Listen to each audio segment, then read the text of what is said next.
Hi, I'm John Kaluta from the Perfect Stage Crew. Today we're going to be building a Hobbit door. In a hole in the ground, there lived a Hobbit. So, I have all laid out right here. I'm going to set a few things up and get started.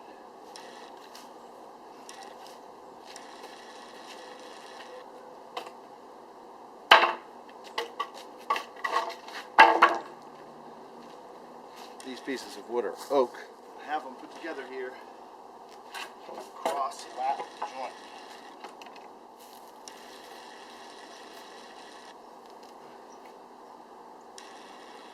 This is waterproof glue, so when it dries, it's waterproof.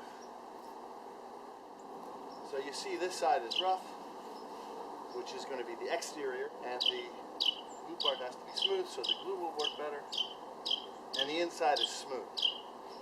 We're going to tack that into place. We're going to put some screws in it to make it really strong. Over the years, the glue might fail. The nails will certainly not hold it, but 4 nice screws plus the bolts that hold the hinge on should keep this strong for years. A little extra strength.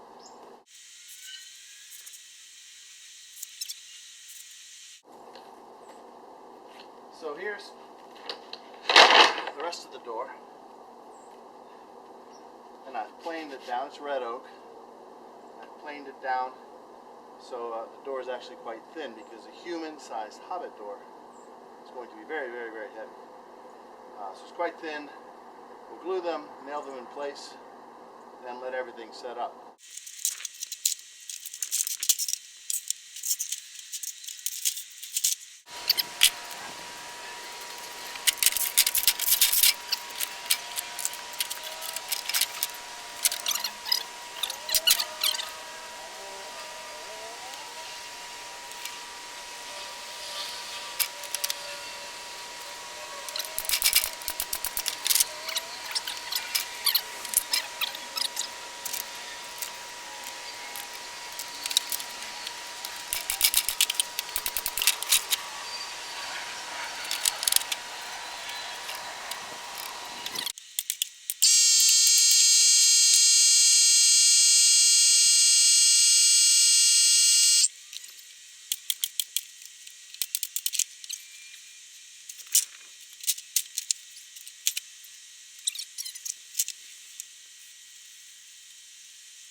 Hi, it's a couple days later, and finished attaching everything. I scrubbed all the glue that was kind of sloppily put on there. Scrubbed all that off long before it dried. And I got almost all of it. It should be fine. It's important, you don't want to leave that glue there to mess everything up. I need to find the center of my door. I have a couple layout lines that I put down earlier. So I'm just going to use these travel points that I borrowed from work. 39 inches from here.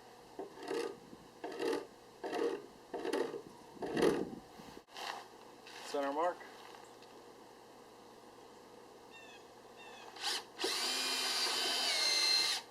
Of course, it's only 3/8 an inch thick, but I need that hole on the other side. And I have the layout marks here. That's the center of my door. Now I noticed when I built this, I may have a little problem right there. Ooh, that's called luck. That the door is going to fit perfect. Perfect. And oh, missed by about a 1/2 inch. So my door's going to be a teeny bit smaller, maybe 38 inch radius.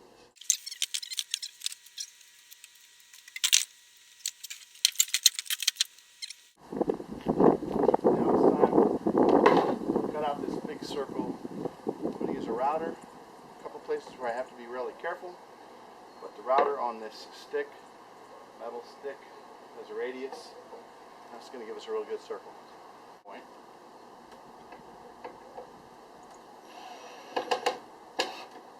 Of course, this has to be free to swing around. That should be it. It has to be really, really tight. Get some electricity, and we're good. The router's going to spin and cut the wood. Remember, this wood is really thin. There's just a couple places where we have to be careful. That's right here, where we put the nails in. The nails, we don't want to hit the nails with the router. So we're going to be real careful right here, right there, other two safety spots.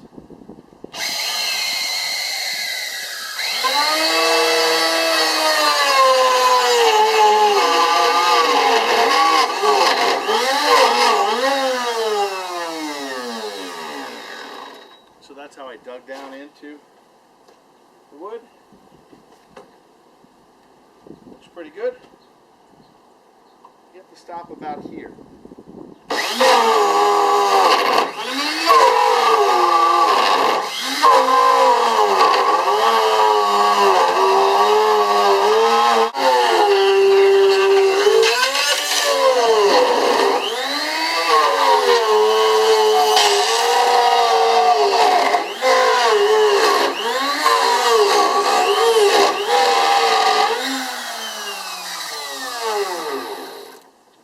Piece of wood is right here. We'll find the center again, and we have our travel points, which put a scratch.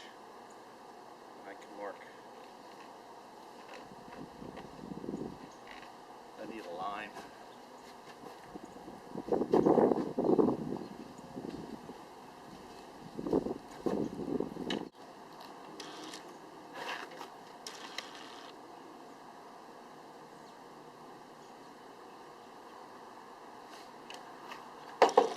Jigsaw.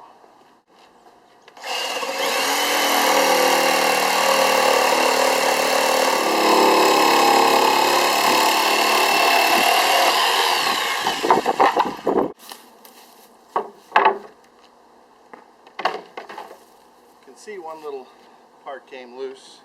I was concerned about that, but I can fix that. Next is the hinge.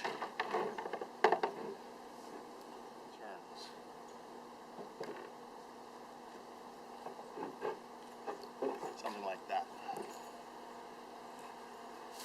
This will rest on the floorboard. This will rest up in the ceiling. Boom, I want to put this in real quick. I need to get some stain on here before the sun goes down.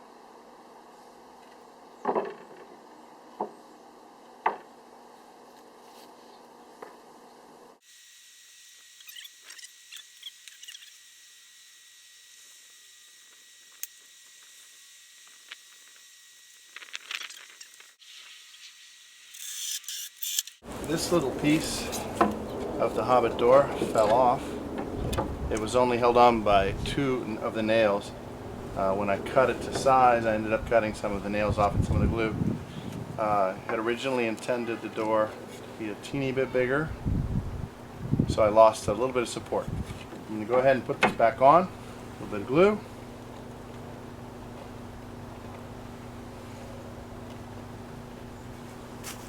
And glue here as well, up underneath.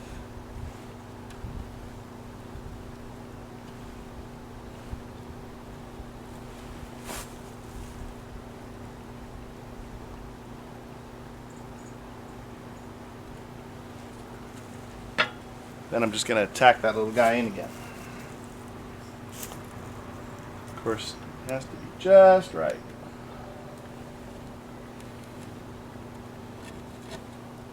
Up from the bottom.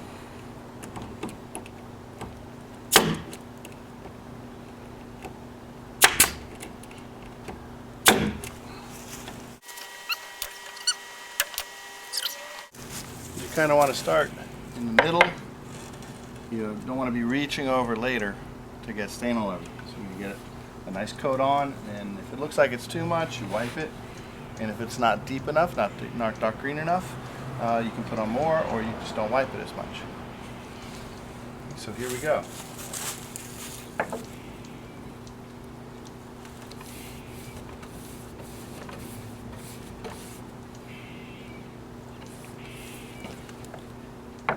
have to ask why it's green.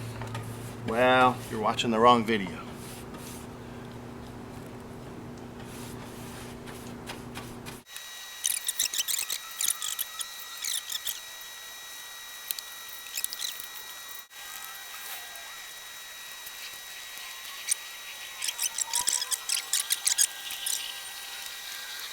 So I've kind of decided that it's not green enough.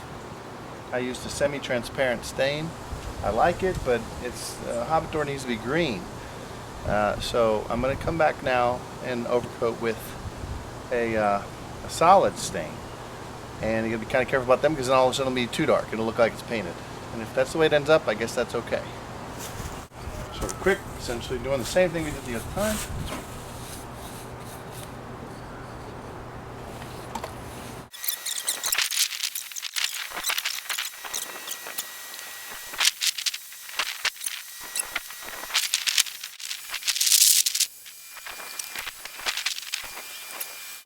Not too bad.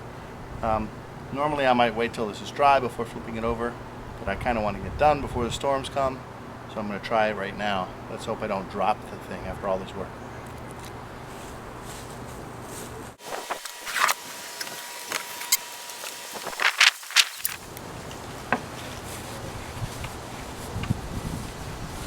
You see on this surface, you're going to use a lot more stain,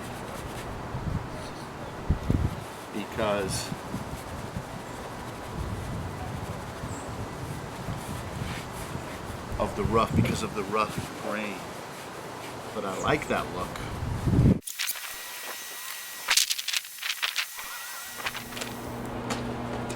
Hi, welcome back. We're going to put Gandalf's secret mark on the Hobbit door right here. The secret mark in the movie, Gandalf uses his staff and puts his initial G on the door. That's actually not what Tolkien had in mind. I think it was just simplified for the movie. What we want is burglar seeks excitement with plenty of reward, possibility of reward. What we want is Tolkien's image. Burglar seeks a job with plenty of excitement, possibility of reward. And we're going to put that right here. And my handwriting is a teeny bit different than Tolkien's, but it should work. Haven't quite decided how big I'm going to make it. Make a decision right now. Burglar, a little small one, I think. Burglar seeks excitement.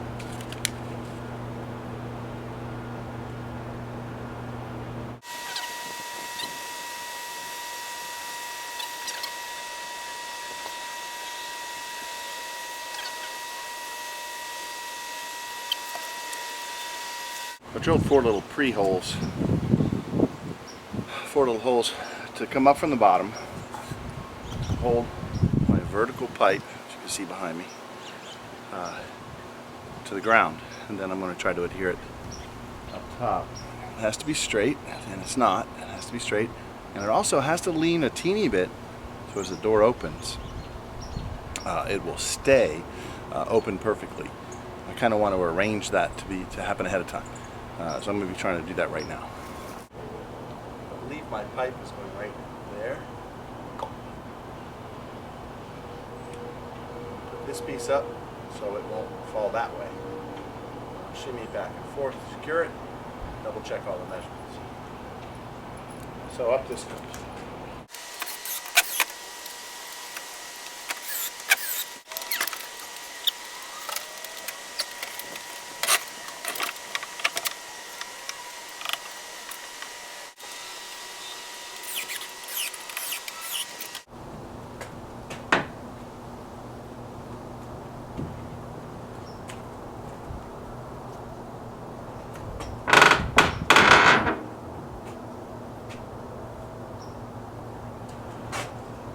There we go.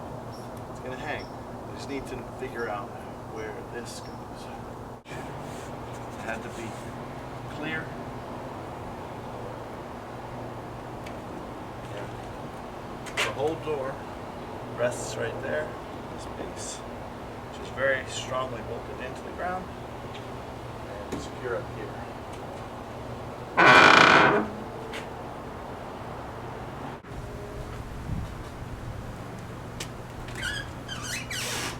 So we have 3/4, 3/4, 3/4, 3/4 all the way around for the ring around the door.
Better.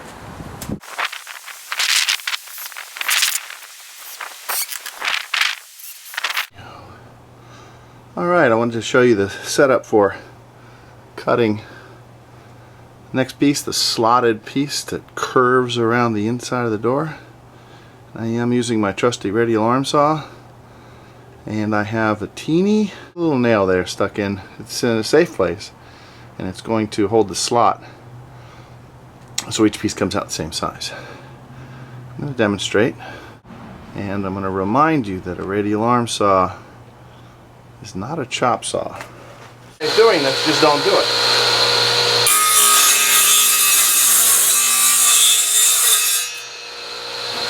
Cut the piece off, leave it a little longer in the beginning, cut it off in the end.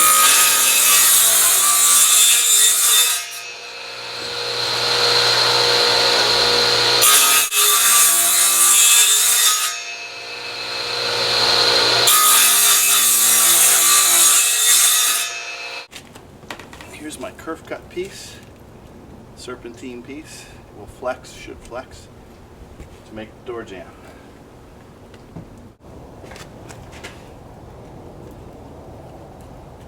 Sort of worked.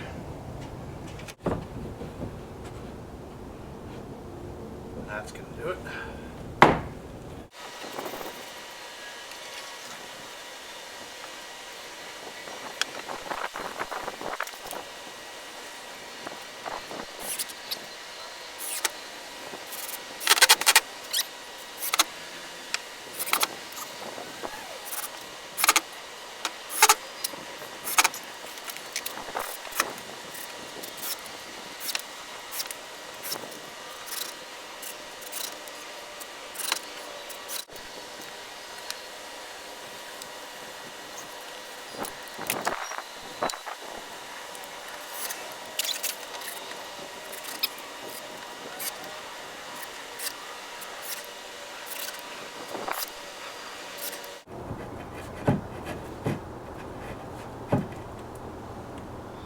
Screws are pretty short.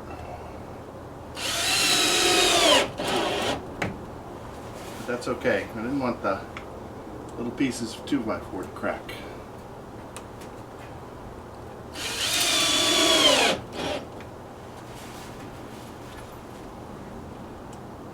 Oh, that's a little bit longer. Hope for the best.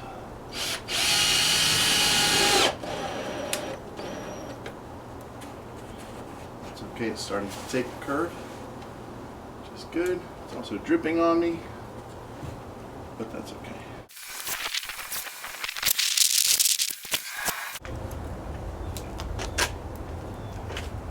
There you go.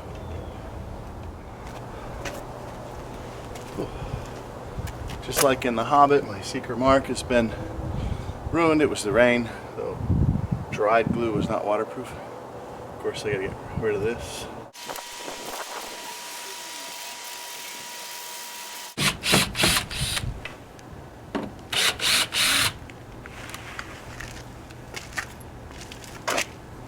Where the door opens and hits the wall, there's going to be a little problem, little interference. I have to cut some away around here. Now that the glue is dried, I've removed the screws. I'll make a clearance cut.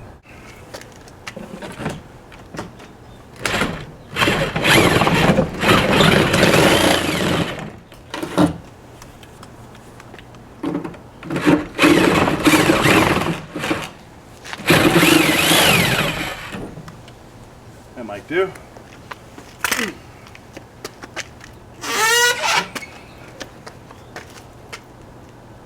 The door only opens this far anyway. There we go.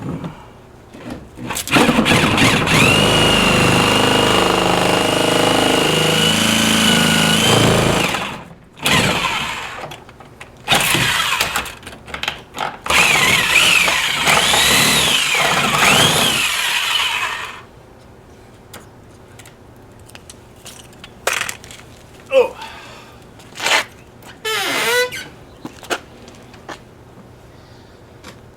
And there we go. Now it's time for the flexible door jamb. This is 1/8 inch plywood, very, very thin, easy to flex. And of course, it's going to make the round door jamb and make it pretty, make it the right size, and make it stick out a little bit this way, so the door will close correctly. Now you see me spread glue with my fingers for this whole production, but I'm going to use a little sponge this time. I'm going to spread quite a bit.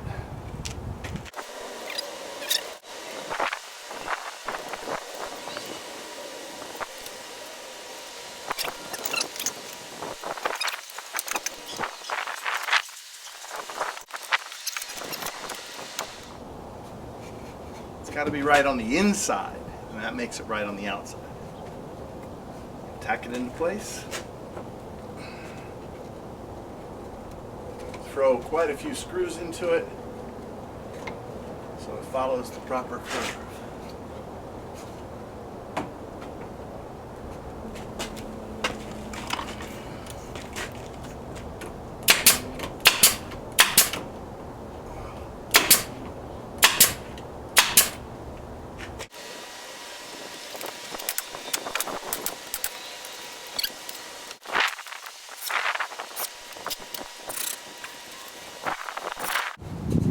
Have to be flush because it's going to be a second coat, third coat, until this gets the right thickness.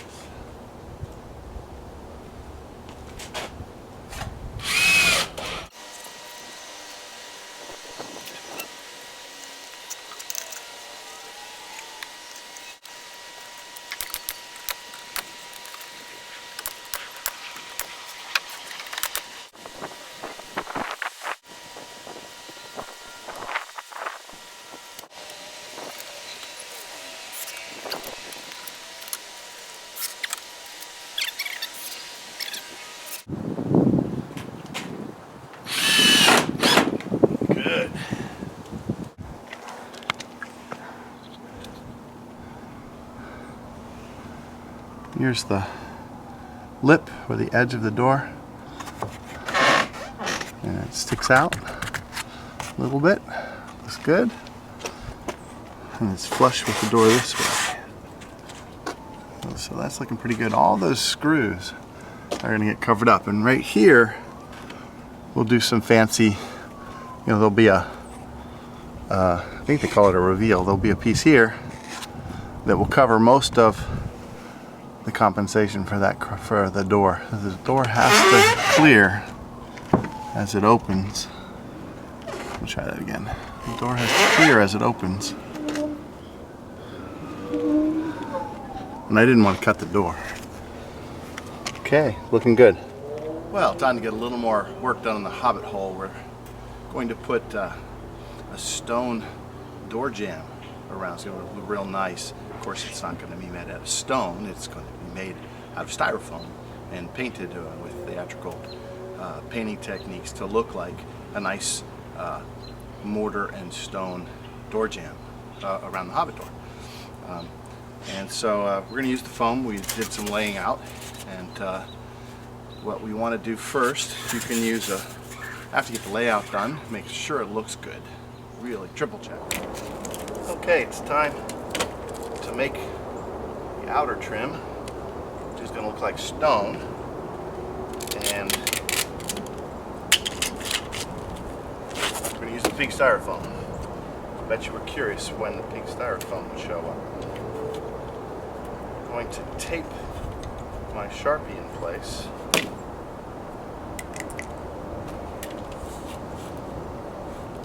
Because I don't want to scratch the foam. I don't think that would give a very good line. So I'm going to mark it with the Sharpie. And I have to kind of think ahead about how big it's going to be. I might be able to get 3 pieces out of this, but I do need approximately 5 inches for the thickness of the stone. We'll see the width of the stone. We'll see how much we go. All right, and this is set down with brick so it doesn't wiggle.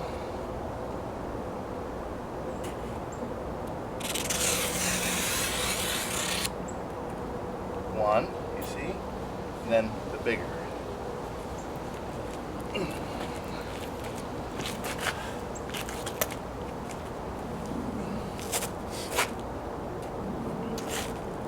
Another thing I can do, of course,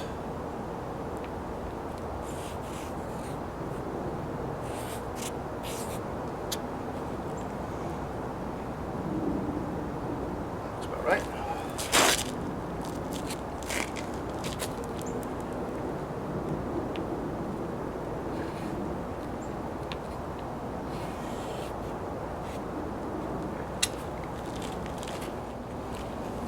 So we're thinking about maybe 6 inches. I'll just move this, plus 6.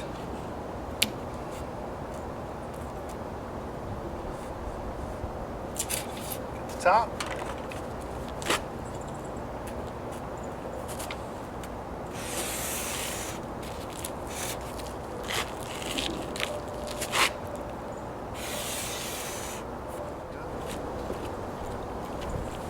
Looking at this, I think I want to go 1 inch bigger.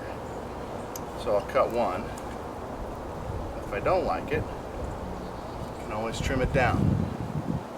One thing I can't do is make it bigger. So maybe we'll go that way.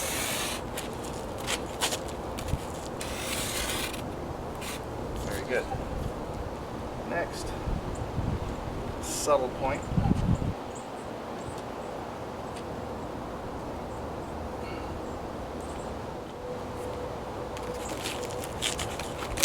Marking these just right.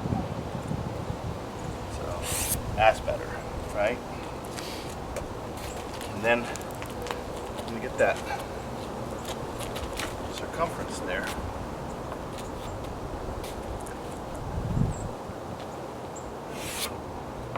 We could do this with the regular ruler if you're careful. So we're gonna say 3, 6, 9, 10, 11, 12, 8, 72. That's good, close enough. So we'll do 6 3/4. Every 6 3/4, we'll make a mark. See how that looks. 6 3/4. 6 3/4. 3/4.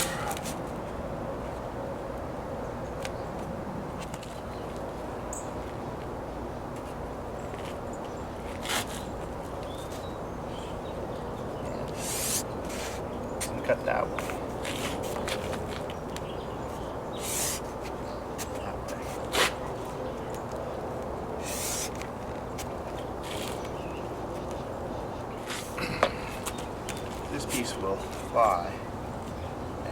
This is the mortar joint that has to get cut out in every case.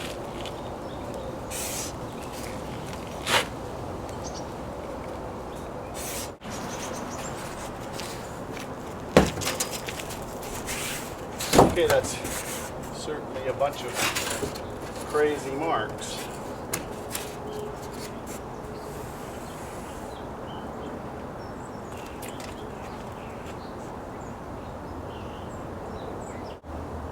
I think that'll look good.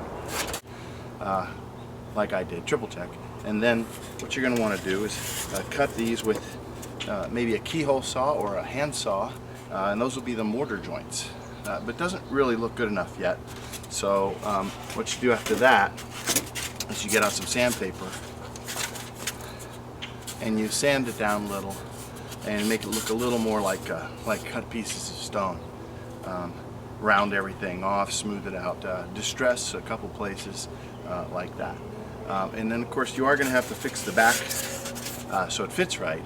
So we made a little cut there with the router. That's a messy job. You have to do that inside. Pink styrofoam's going to go everywhere, and you don't want that out in your yard. You want that somewhere where you can clean it up and put it in the right place. So anyway, this is just about ready to go up. But here's the keyhole saws, something like that, or even a regular hand saw will work. What I like to do is attach the foam with this. This stuff I found is real effective. It comes out blue, it's made for blue foam, but it works on any foam. And it holds the foam up really well. Put a couple screws in it just to hold it. And then later, after everything's done, I'll come back with my favorite, which is poly seam seal, and caulk up and make sure the thing is weather tight, watertight. Then we'll do some theatrical painting in a couple more days. Now here you see the first piece. I had to make a cut here for the door to be able to swing open and close. We're going to hide that with some cloth later. And then I foamed up all the little cracks with expandable foam, and of course eventually it'll all get painted, look great. Okay, we're going to put the second piece right here, and I usually put one piece on at a time, let it dry, not in a hurry. Like that. A couple screws to hold it while the blue stuff dries. Then a lot of poly seam seal, some kind of caulk to hold everything, make everything watertight. All right. Glue.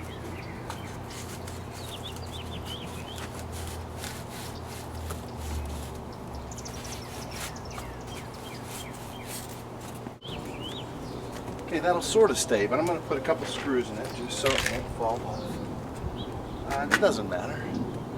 We'll cover them up later.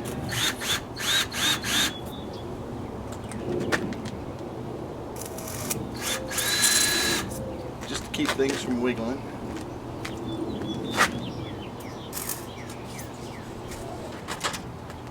The poly seam seal with a weatherproof edge all the way around.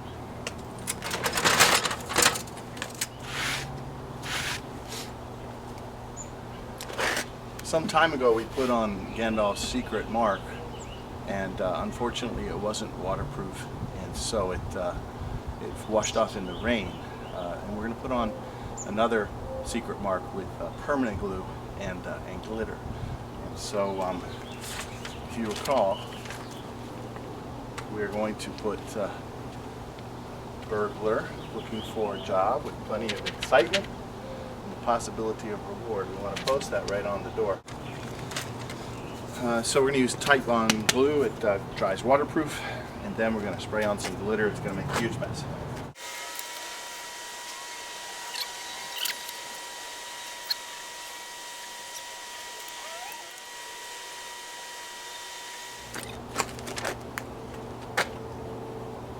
Of course, you have to get the glue off where you don't want it.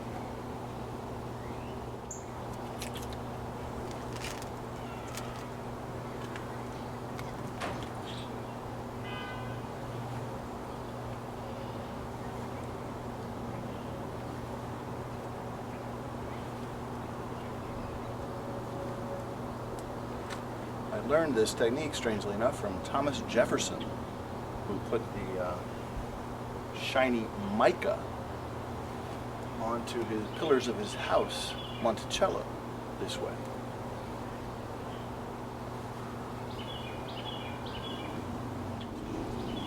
There's another similar technique called flocking, which puts velvety, not glitter, velvety fabric onto glue. That's how they do a lot of inside of jewelry boxes.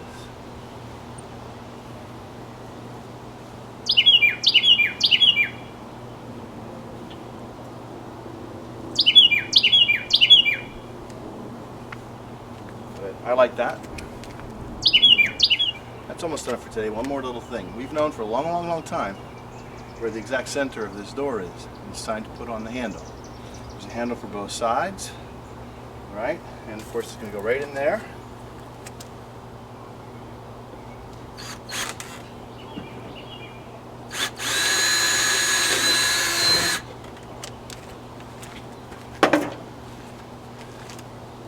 These are actually finials to hold curtains back, but they looked perfect in scale and purpose for this job. And you just screw it right on.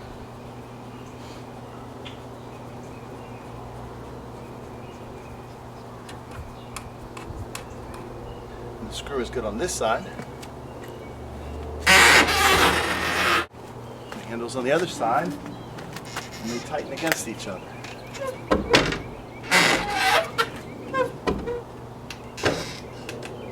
So we're in really, really good shape.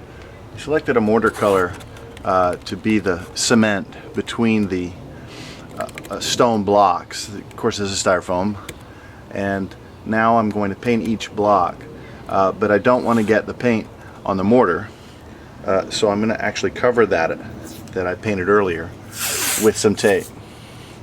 And you don't have to use blue tape, it's just I happen to have some, and I did this painting earlier today, and so the paint's kind of fresh, so the blue tape releases a little more easily than regular masking tape. I thought that might be wise to use the blue tape. So anyway, when I paint each individual brick, the mortar will be uncovered later and it'll look like cement. Alright, this is going to be our first rock, our first cut stone, and we have several colors, 4 shades of gray that we're going to cover, and if a little teeny bit of the mortar shows through, if a little teeny bit of the primer shows through, that's not that bad, that's not that big a deal. We do have some black.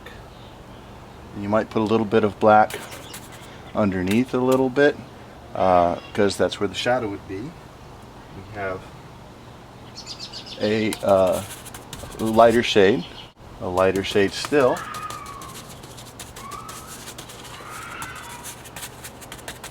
And we also have some white. One thing's for sure is when you do this, you're going to get a huge mixture of colors. What you want to do now is come in with a dry brush. This is called the dry brush technique. And you want to blend the colors a bit so you don't see any individual color anymore. You just see the rock. And it looks like a rock. And if you want to add a teeny bit of color somewhere or shade, you do. And then you blend it a little bit like that. Now, one of the tricks about doing this is you don't want to go all the way around in a row, because what will happen is you get tired and you change your style a little bit. And so I'm going to change and move to a different location for the next one. I'll, let's say, go up to here and try another one. Now it's good to think of a sun coming over your right shoulder perhaps. So this would be dark. And just a very little bit of darkness anywhere else. Medium color. And move to another spot. Somewhere kind of random. Maybe down here. And essentially, that's the job. Of course, down here, shadow would be down here a little bit.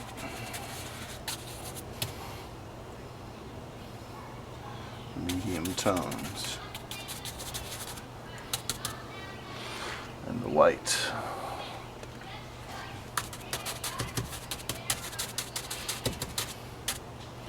Dry brush, and I have several.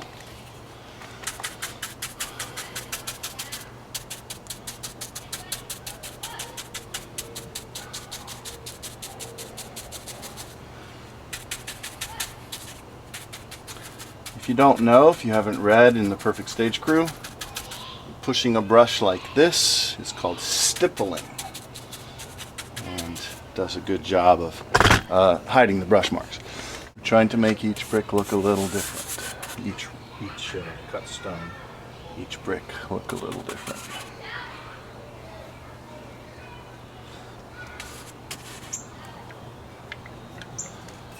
Dry brush.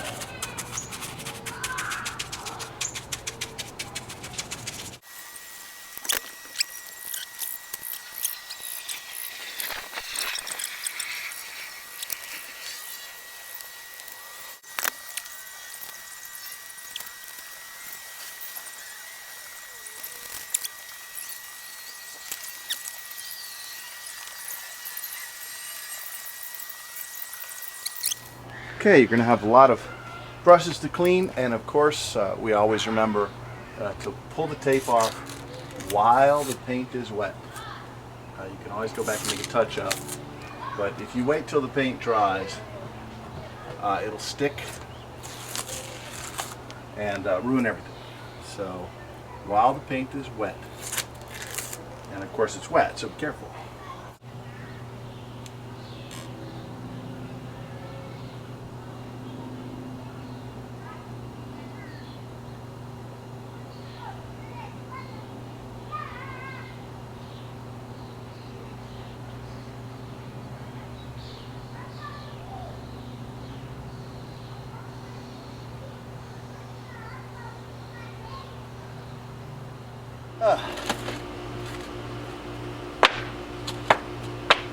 This piece of drywall is going to hold our concrete at a 1.5 inch edge, and I'm going to make a nice threshold here. So, see how it goes. I don't want the concrete to run under, so I'm going to tape it down.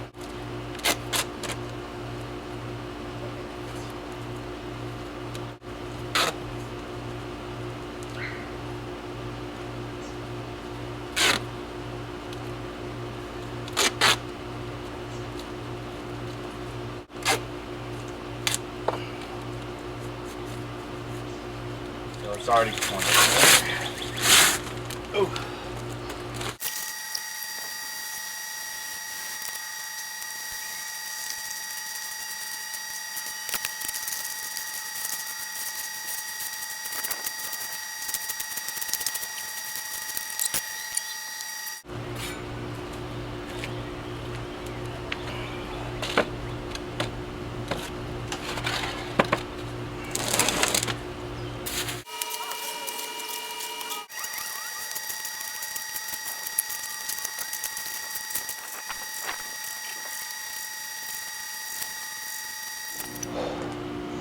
This is what we have so far. It's starting to look good. It'll be a circle, and of course there's more inside. Almost as much. So I'll probably mix pretty much the whole second bag of concrete.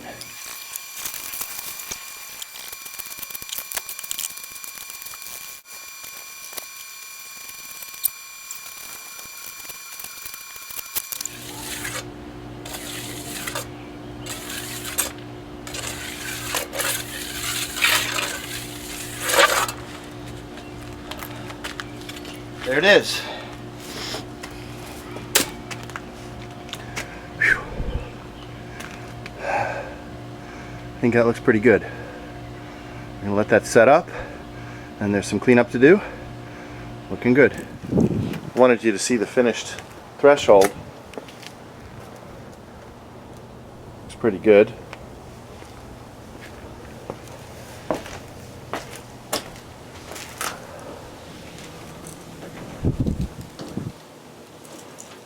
Of course, it's round just like the door. And there's the inside handle. Here's where the door rests. The weight of the door sits on that 4x4. And of course the pipe fits in there and fits up top too.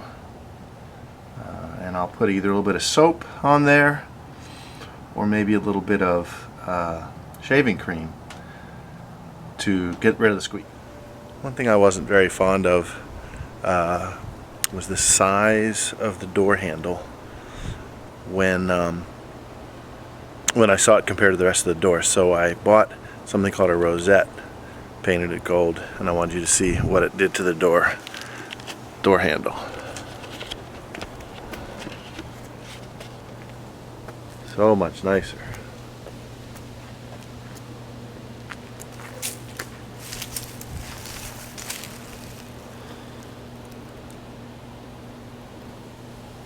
So that scaled up really well.